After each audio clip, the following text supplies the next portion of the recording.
Hello friends, welcome back to our channel.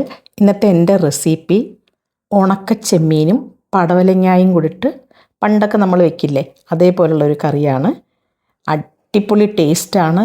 നമ്മൾ മീനില്ലാത്തപ്പം നമുക്ക് വെക്കാൻ പറ്റിയ ഒരു അടിപൊളി കറിയാണ്. അപ്പോൾ അതെങ്ങനെയാണ് ഉണ്ടാക്കുന്നത് നോക്കിയാലോ.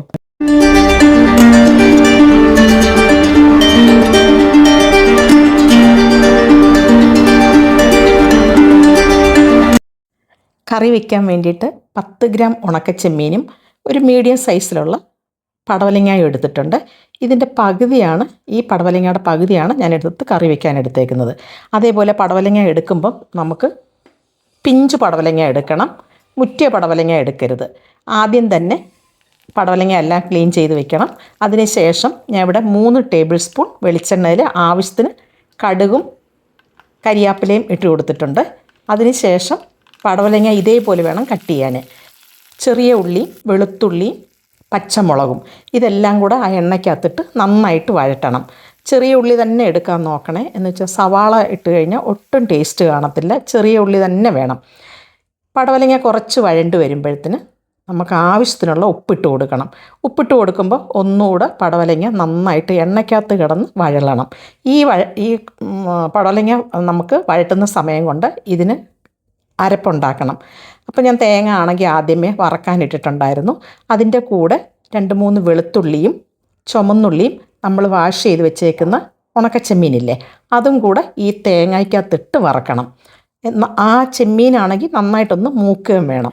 തേങ്ങയ്ക്കകത്ത് ചെമ്മീൻ നന്നായിട്ട് മൂത്ത് വരുമ്പോൾ ആവശ്യമുള്ള കറിവേപ്പിലയും കൂടെ ഈ തേങ്ങയ്ക്കകത്തിട്ട് കൊടുക്കണം.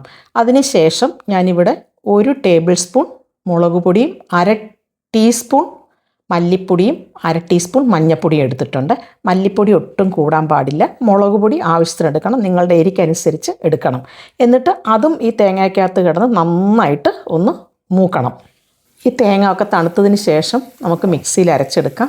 അപ്പോൾ പടവലങ്ങായും ചെറിയ ഉള്ളി എല്ലാം നന്നായിട്ട് വഴണ്ടിട്ടുണ്ട്. അതിന് ശേഷം വേണം നമ്മൾ അരപ്പ് ചേർക്കാൻ. പിന്നെ അരപ്പ് നമ്മൾ ഒഴിക്കുമ്പോൾ ആവശ്യത്തിനനുസരിച്ച് വെള്ളം ഒഴിക്കുക. കുറച്ചുകൂടെ വെള്ളം ഇതിനാവശ്യമുണ്ട്. ആദ്യം തന്നെ നമ്മൾ ഉപ്പിട്ട് കൊടുത്തിട്ടുണ്ട്. എന്നിട്ട് നന്നായിട്ട് മിക്സ് ചെയ്തതിന് ശേഷം അടച്ച് വെച്ചിട്ട് നന്നായിട്ട് വേവിക്കുക. 1-2 പ്രാവശ്യം ഇടയ്ക്കിങ്ങനെ തുറന്ന് നമുക്ക് ഇങ്ങനെ മിക്സ് ചെയ്ത് കൊടുക്കണം. തേങ്ങയ്ക്കകത്ത് ചെമ്മീനിട്ട് വറുത്തിട്ട് നമ്മൾ ചെമ്മീനും കൂടെ ചേർത്തിട്ടാണ് തേങ്ങയുടെ കൂടെ ചേർത്ത് അരയ്ക്കുന്നത്. അപ്പോൾ ഈ കറിക്ക് എന്താണെന്ന് പറഞ്ഞു കഴിഞ്ഞാൽ ചെമ്മീൻ കറിയുടെ ടേസ്റ്റ് തന്നെയാണ്. അടിപൊളി ടേസ്റ്റ് എന്ന് പറഞ്ഞാൽ ഒരു രക്ഷയില്ല. എണ്ണയൊക്കെ തെളിഞ്ഞ് വരുന്നുണ്ട്. പക്ഷേ ഒന്നുകൂടെ കുറച്ചുകൂടെ പറ്റണം. ഈ കറിയാണെന്നുണ്ടെങ്കിൽ നമുക്ക് 2-3 ദിവസം വെച്ചിട്ട് ചട്ടിയിലല്ലേ ചൂടാക്കി എടുത്ത് കഴിക്കാം. അടിപൊളി ടേസ്റ്റായിരുന്നു. കറി ഇവിടെ റെഡി ആയിട്ടുണ്ട്. എല്ലാവരും ട്രൈ ചെയ്യുക. എല്ലാവർക്കും എൻ്റെ ഈ വീഡിയോ ഇഷ്ടപ്പെട്ടു എന്ന് വിചാരിക്കുന്നു. അടുത്ത നല്ലൊരു വീഡിയോ ആയിട്ട് വരുന്നത് വരെ ബൈ.